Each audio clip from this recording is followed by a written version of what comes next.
Hi, I'm Adam and I lead a research lab at the Queensland Brain Institute studying MND.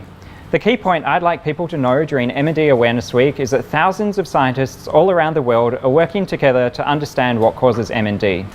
Every day we come to the lab and another piece of the puzzle comes together. And with the persistence of researchers and your continued support, one day soon hopefully we'll find better treatments and a cure. And we are getting closer. We know more now than we did even a few years ago about the genetics, the pathology and the biochemistry of MND, and we're getting closer to figuring out what we can do to stop it and to help people living with MND. Thank you. Hi, I'm Jess. I'm Zoe. And we're occupational therapists working with Better Rehabilitation. We currently support individuals and their families living with MND in the community. This MND Awareness Week, we would like to advocate for people with MND seeking services under the NDIS.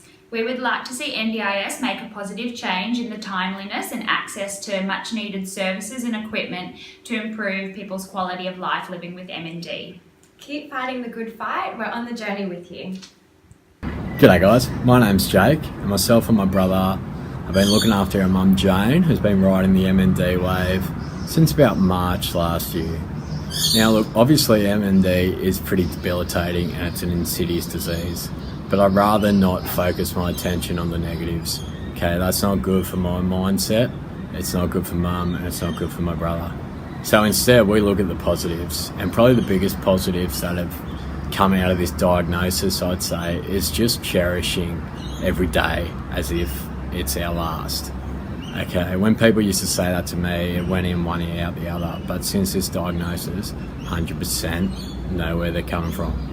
So when mum first got diagnosed, we did a lot of movie days, a lot of trivia nights, and a couple salt caves to help clear her lungs. As her functional capacity has declined, those days are sort of gone, but we still find happiness in every day. I also wanted just to touch base and check in with the carers out there, just to let them know it's very important not to sort of lose your identity as a carer. Okay, this is better for all parties concerned, because I know my mum sort of feels guilty when we're around her all the time that she's holding us back or whatever, but she's not. That's just in her head. But it's important that you take your time away from your loved one or whoever you're caring for and just do you. Just find what you used to do before your loved one got sick.